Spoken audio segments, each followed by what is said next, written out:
Hay sonrisas que esconden intenciones y caricias que solo preparan el camino al horror. Bienvenido a Sendero Nocturno. Yo soy Uriel y esta noche exploraremos uno de los relatos más inquietantes y sombríos de M. R. James, Corazones Perdidos. Escrito en 1893 y publicado por primera vez en diciembre de 1895 en la revista Pall Mall, este fue apenas el segundo cuento que James escribió y con el que traspasó límites a los que rara vez volvería. Más tarde, se recopilaría en su célebre antología Historias de fantasmas de un anticuario en 1904. A diferencia de muchas de sus obras, donde el protagonista es un académico curioso que tropieza con lo sobrenatural, aquí el centro de la historia es Steven, un huérfano de apenas 11 años, que llega a vivir con su excéntrico primo, el señor Abney. Pero en esta casa, la amenaza no viene solo de fantasmas o fuerzas extrañas, sino de los propios vivos. Esta noche no visitaremos ruinas polvorientas ni bibliotecas malditas. Entraremos en un hogar aparentemente hospitalario, donde las paredes guardan un secreto tan macabro como el título del relato. Esto es Sendero Nocturno, y esta noche narramos Corazones Perdidos, de Montage Rhodes James. Por lo que he podido averiguar, fue en septiembre de 1811, cuando un coche de postas se detuvo ante la puerta de Aswarby Hall, en el corazón de Lincolnshire. El niño, que era el único pasajero del coche, y que saltó de él en cuanto se detuvo, miró a su alrededor con la más viva curiosidad, durante el breve intervalo que transcurrió entre el toque de la campana y la apertura de la puerta del vestíbulo. Vio una casa alta, cuadrada, de ladrillo rojo, construida en el reinado de Anne. Se había añadido un porche con columnas de piedras en el más puro estilo clásico de 1790. Las ventanas de la casa eran muchas, altas y estrechas, con pequeños cristales y gruesas carpinterías blancas. Un frontón, perforado con una ventana redonda, coronaba la fachada. Había alas a derecha e izquierda, conectadas por curiosas galerías acristaladas, sostenidas por columnatas en el bloque central. Estas alas contenían los establos y las oficinas de la casa. Cada una de ellas estaba coronada por una cúpula ornamental, con una veleta dorada. La luz del atardecer iluminaba el edificio y hacía brillar los cristales de las ventanas como si fueran hogueras. Delante de la mansión se extendía un parque llano, tachonado de robles y bordeado de abetos, que destacaba sobre el cielo. El reloj de la torre de la iglesia, enterrado entre los árboles al borde del parque, del que solo su dorada veleta captaba la luz, daba las 6, y el sonido llegaba suavemente golpeado por el viento. Era en conjunto una impresión agradable, aunque teñida del tipo de melancolía apropiada por una tarde de principios de otoño, lo que se transmitía a la mente del muchacho, que estaba de pie en el porche esperando a que le abrieran la puerta. El carruaje lo había traído de Warwickshire, donde unos 6 meses antes había quedado huérfano. Ahora, gracias a la generosa oferta de su anciano primo, Mr. Abney, había venido a vivir a Aswarby. El ofrecimiento fue inesperado, porque todos los que conocían a Mr. Abney lo consideraban un recluso algo austero, en cuyo hogar de vida tranquila la llegada de un niño importaría un elemento nuevo, y al parecer incongruente. La verdad es que se sabía muy poco de las aficiones o el temperamento de Mr. Abney. Se había oído decir al profesor de griego de Cambridge que nadie sabía más de las creencias religiosas de los últimos paganos que el propietario de Aswarby. Ciertamente, su biblioteca contenía todos los libros entonces disponibles sobre los misterios, los poemas órficos, el culto a Mitra y los neoplatónicos. En la sala, pavimentada con mármol, había un bello grupo de Mitra matando a un toro, que el propietario había importado del Levante con grandes gastos. Había contribuido con una descripción del mismo en la Gentleman's Magazine y había escrito una notable serie de artículos en el Critical Museum sobre las supersticiones de los romanos del Bajo Imperio. Se le consideraba, en fin, como un hombre envuelto en sus libros, y era motivo de gran sorpresa entre sus vecinos que hubiera oído hablar de su primo huérfano, Stephen Elliott, y mucho más que se hubiera ofrecido voluntario para hacerlo interno en Aswarby Hall. Fuera lo que esperasen sus vecinos, Lo cierto es que Mr. Abney, alto, delgado y austero, parecía dispuesto a acoger amablemente a su joven primo. En cuanto se abrió la puerta principal, salió corriendo de su estudio, frotándose las manos con deleite. ¿Cómo estás, muchacho? ¿Cómo estás? ¿Cuántos años tienes?, dijo. Es decir, ¿no estás demasiado cansado, espero, por tu viaje para comer tu cena? No, gracias, señor, dijo Mr. Elliot. Estoy bastante bien. Buen muchacho, dijo Mr. Abney. ¿Y cuántos años tienes, muchacho? Parecía un poco extraño que hubiera hecho la pregunta 2 veces en los 2 primeros minutos de conocerse. Cumplo 2 el próximo cumpleaños, señor, dijo Steven. ¿Y cuándo es tu cumpleaños, querido muchacho? El 11 de septiembre, ¿eh? Está bien, está muy bien. Falta casi un año, ¿no? Me gusta anotar estas cosas en mi agenda. ¿Seguro que son 12? ¿Seguro? Sí, muy seguro, señor. Vaya, vaya. Llévalo a la habitación de Mrs. Bunch, Parks, y que tome su té, su cena, lo que sea.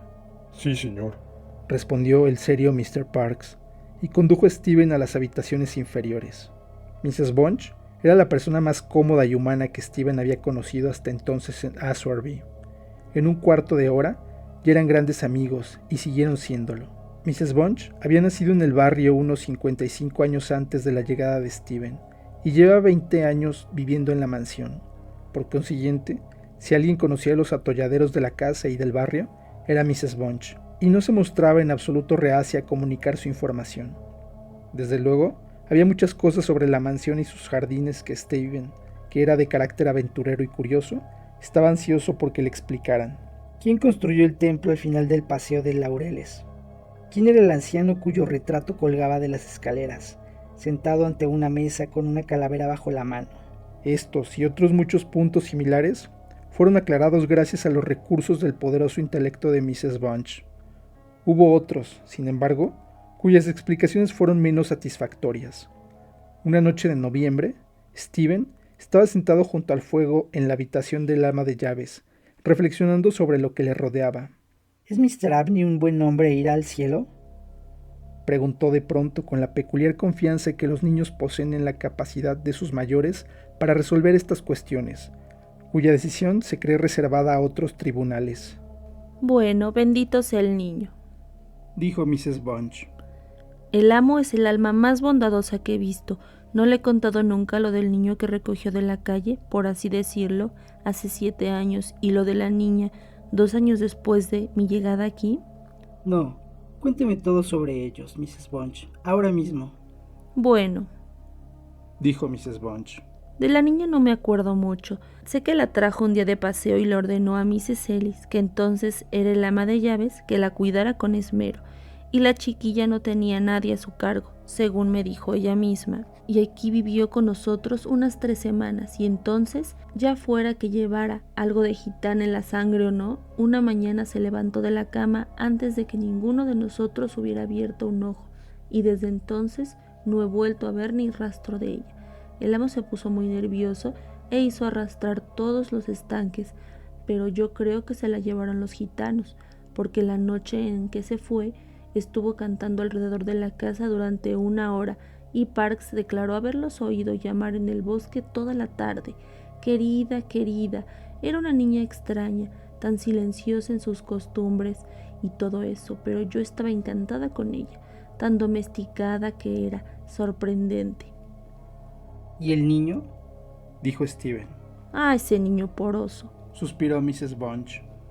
Era un extranjero, Jevany se llamaba, y un día de invierno vino a pasearse por el jardín con su organillo, y el amo se lo llevó en 1 minuto y le preguntó de dónde venía, cuántos años tenía, cómo se había abierto camino, dónde estaban sus parientes, y todo lo más amable que un corazón pudiera desear. Pero a él le pasó lo mismo. Supongo que las naciones extranjeras son muy rebeldes, y él se marchó una mañana igual que la muchacha. ¿Por qué se fue y qué hizo? Fue nuestra pregunta durante casi 1 año después, porque nunca tomó su organillo y ahí está en el estante. Steven pasó el resto de la velada interrogando a Mrs. Bunch y tratando de sacar una melodía del organillo. Aquella noche tuvo un sueño curioso. Al final del pasadizo de la parte superior de la casa, en el que estaba situado su dormitorio, había un viejo cuarto de baño en desuso. Estaba cerrado con llave, pero la mitad superior de la puerta estaba acristalada, y como las cortinas de muselina que solían colgar allí hacía tiempo que habían desaparecido, se podía mirar dentro y ver la bañera revestida de plomo, fijada a la pared de la derecha, con la cabeza hacia la ventana. La noche de la que estoy hablando, Stephen Elliott se encontró, según creía, mirando a través de la puerta acristalada. La luna brillaba a través de la ventana, y él estaba contemplando una figura que yacía en la bañera. Su descripción de lo que vio me recuerda a lo que yo mismo contemplé alguna vez en las famosas bóvedas de la iglesia de St. Michael de Dublín, que poseen la horrible propiedad de preservar cadáveres de la putrefacción durante siglos. Una figura inexpresablemente delgada y patética, de un polvoriento color plomizo, envuelta en una vestidura semejante a un sudario, los finos labios torcidos en una débil y espantosa sonrisa, las manos apretadas con fuerza sobre la región del corazón. Al contemplarlo, un gemido lejano y casi inaudible pareció brotar de sus labios, y los brazos empezaron a agitarse. El terror de la visión obligó a Steven a retroceder, y se despertó al darse cuenta de que, en efecto, estaba de pie sobre el frío suelo de tablas del pasadizo, a plena luz de la luna. Con una valentía que no creo que sea común entre los chicos de su edad, se acercó a la puerta del cuarto de baño para comprobar si la figura de su sueño estaba realmente allí. No estaba, y volvió a la cama. A la mañana siguiente, Mrs. Bunch quedó muy impresionada por su historia, y llegó a cambiar la cortina de muselina que cubría la puerta cristalada del cuarto de baño. Además, Mr. Abney, a quien había confiado sus experiencias durante el desayuno, estaba muy interesado y tomó notas del asunto en lo que él llamaba su libro. Se acercaba el equinoccio de primavera, como Mr. Abney le recordaba con frecuencia a su primo, añadiendo que los antiguos siempre lo habían considerado un momento crítico para los jóvenes, que Steven haría bien en cuidarse y cerrar la ventana de su dormitorio por la noche, y que Censorinus tenía algunas observaciones valiosas sobre el tema. Dos incidentes ocurridos por aquel entonces impresionaron a Steven. El primero ocurrió después de una noche inusualmente intranquila y oprimida, aunque no podía recordar ningún sueño en particular. La noche siguiente, Mrs. Bunch se ocupaba de remendar su camisón. ¡Caramba, Mr. Steven!, gritó algo irritada. ¿Cómo se las arregla para romper así su camisón? Mire, señor, cuántas molestias da a las pobres criadas que tienen que zurcir y remendar por usted. En efecto, había en la prenda una serie de cortes o rasguños de lo más destructivos y aparentemente gratuitos, que sin duda requerirían una aguja hábil para repararlos. Se limitaban al lado izquierdo del pecho, rajas largas y paralelas, de unos 15 centímetros de longitud, algunas de las cuales no llegaban a perforar la textura del lino. Steven solo pudo expresar su total ignorancia acerca de su origen. Estaba seguro de que no estaban allí la noche anterior. Pero, dijo, Mrs. Bunch, son iguales a los arañazos que hay en el exterior de la puerta de mi habitación. Estoy seguro de que yo nunca tuve nada que ver con hacerlos. Mrs. Bunch lo miró boquiabierta. Tomó una vela, salió precipitadamente de la habitación y se la oyó subir las escaleras. Al cabo de unos minutos bajó. Bueno, dijo, Mr. Steven, me resulta curioso cómo pueden haber quedado allí esas marcas y arañazos, demasiado altas para que las haya hecho un gato o un perro, y mucho menos una rata. Son como las uñas de un chino, como solía contarnos mi tío, el del comercio del té, cuando éramos niñas. Yo no le diría nada al señor, no, si fuera usted, Mr. Steven, querido, y dé la vuelta a la llave de la puerta cuando se vaya a la cama. Siempre lo hago, Mrs. Bunch, tan pronto como he dicho mis oraciones. Ah, qué buen chico, di siempre tus oraciones y así nadie podrá hacerte daño. Mrs. Bunch se dedicó entonces a remendar el camisón herido con intervalos de meditación, hasta la hora de acostarse. Esto ocurrió un viernes por la noche de marzo de 1812. A la noche siguiente, el habitual dúo de Steven y Mrs. Bunch, se vio incrementado por la repentina llegada de Mr. Parks, el mayordomo, que por regla general se mantenía bastante reservado en su propia despensa. No vio que Steven estaba allí. Además, estaba nervioso y no hablaba tan despacio como solía. El amo puede preparar su propio vino, si quiere, por la noche. Fue su primera observación. O lo hago de día o no lo hago, Mrs. Bunch. No sé qué puede ser. Muy parecido a las ratas o que el viento se haya metido en las bodegas, pero ya no soy tan joven como era y no puedo seguir con ello como hasta ahora. Bueno, Mr. Parks, usted sabe que es un lugar sorprendente para las ratas. Es el hall. No lo niego, Mrs. Bunch. Para estar seguro, muchas veces he oído el cuento de los hombres en los astilleros acerca de la rata que podía hablar.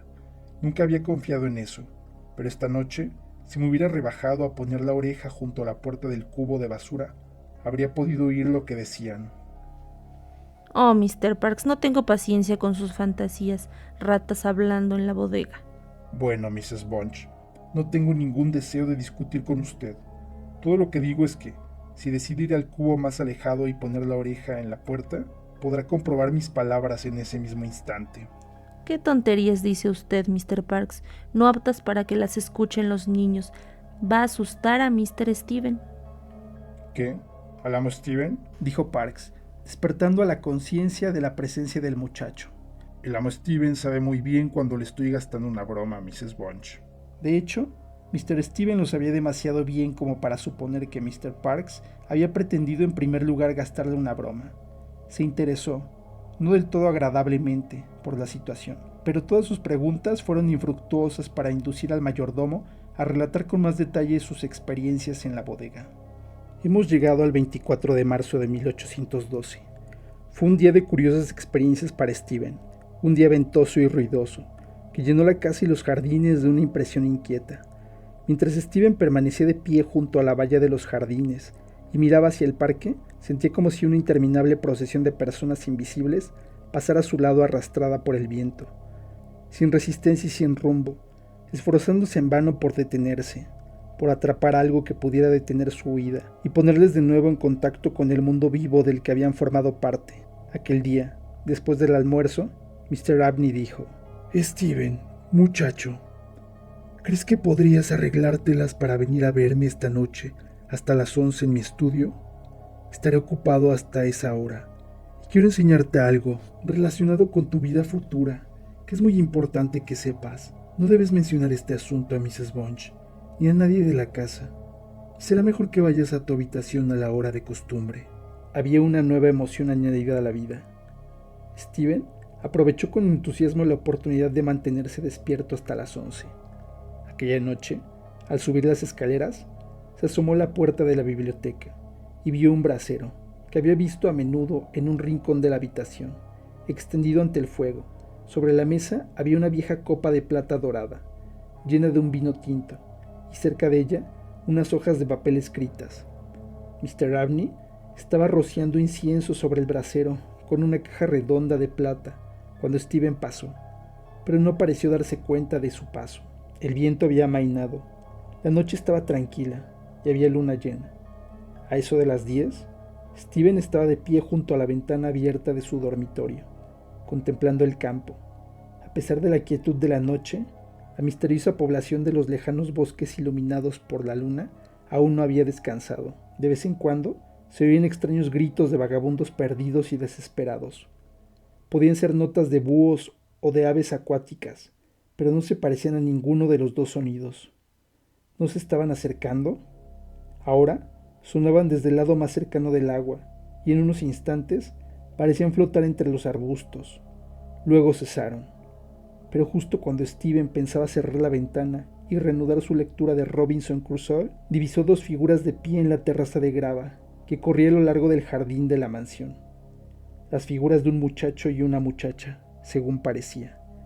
Estaban uno al lado del otro, mirando hacia las ventanas. Algo en la forma de la muchacha le recordó irresistiblemente su sueño de la figura en la bañera. El chico le inspiraba un miedo más agudo, mientras la muchacha permanecía inmóvil, medio sonriente con las manos entrelazadas sobre el corazón. El muchacho, Una figura delgada, de cabello negro y ropas harapientas, levantaba los brazos en el aire, con una apariencia de amenaza y de hambre y anhelo insaciables. La luna brillaba sobre sus manos casi transparentes, y Steven vio que las uñas eran terriblemente largas y que la luz brillaba a través de ellas. Mientras permanecía con los brazos así levantados, reveló un espectáculo aterrador. En el lado izquierdo del pecho se abría una grita negra y abierta, y en el cerebro de Steven, más que en su oído, cayó la impresión de uno de aquellos gritos hambrientos y desolados que había oído resonar en los bosques de Azwarby toda aquella tarde. Al cabo de un momento, aquella espantosa pareja se había movido rápida y silenciosamente sobre la grava seca, y ya no los vio más. Inexpresablemente asustado como estaba, decidió tomar su vela y bajar al estudio de Mr. Abney, pues se acercaba la hora fijada para su reunión. El estudio o biblioteca se abría a un lado del vestíbulo, y Steven, apremiado por sus terrores, no tardó en llegar. Entrar no fue tan fácil. La puerta no estaba cerrada. Estaba seguro, pues la llave estaba fuera como de costumbre. Sus repetidos golpes no obtuvieron respuesta. Mr. Abney estaba ocupado, estaba hablando. ¿Por qué intentó gritar? ¿Y por qué el grito se le atragantó en la garganta? ¿Había visto él también a los niños misteriosos? Pero ahora todo estaba en silencio, y la puerta cedió el empuje aterrorizado y frenético de Steven. Sobre la mesa del estudio de Mr. Abney se encontraban ciertos papeles que explicaron la situación a Stephen Elliott cuando tuvo edad de comprenderlos. Las frases más importantes eran las siguientes: Era una creencia muy fuerte y generalmente sostenida por los antiguos, de cuya sabiduría en estos asuntos he tenido tal experiencia que me induce a confiar en sus afirmaciones, que mediante la promulgación de ciertos procesos, que para nosotros los modernos tienen algo de complexión bárbara, puede alcanzarse una iluminación muy notable de las facultades espirituales en el hombre, que, por ejemplo, absorbiendo las personalidades de un cierto número de sus semejantes, un individuo puede obtener una ascendencia completa sobre esas órdenes de seres espirituales que controlan las fuerzas elementales de nuestro universo. Se dice de Simón el mago que era capaz de volar por los aires, de hacerse invisible o de adoptar cualquier forma que se le antojara, por medio del alma de un muchacho a quien, para usar la frase difamatoria empleada por el autor de los reconocimientos clementinos, había asesinado. Por otra parte, en los escritos de Hermes Trismegisto se dice con todo detalle que se pueden producir resultados felices similares mediante la absorción de los corazones de no menos de 3 seres humanos menores de 21 años. He dedicado la mayor parte de los últimos 20 años a comprobar la veracidad de esta afirmación, seleccionando como corpora vilia de mi experimento a personas que pudieran ser extraídas convenientemente sin ocasionar un vacío sensible en la sociedad.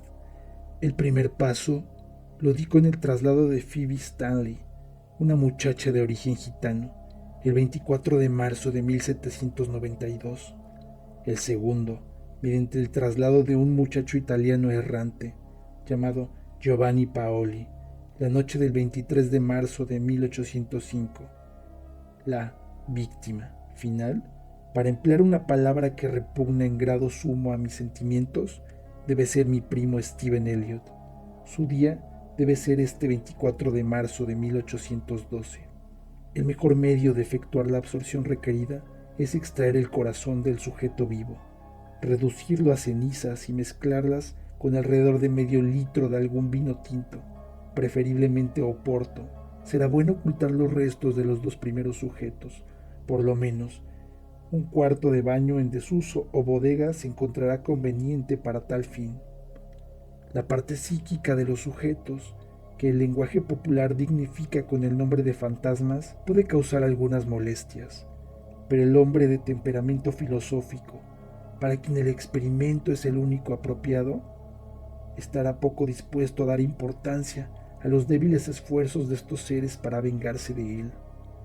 Contemplo con la más viva satisfacción la existencia ampliada y emancipada que el experimento, si tiene éxito, me conferirá. no solo colocándome fuera del alcance de la justicia humana, así llamada, sino eliminando en gran medida la perspectiva de la propia muerte.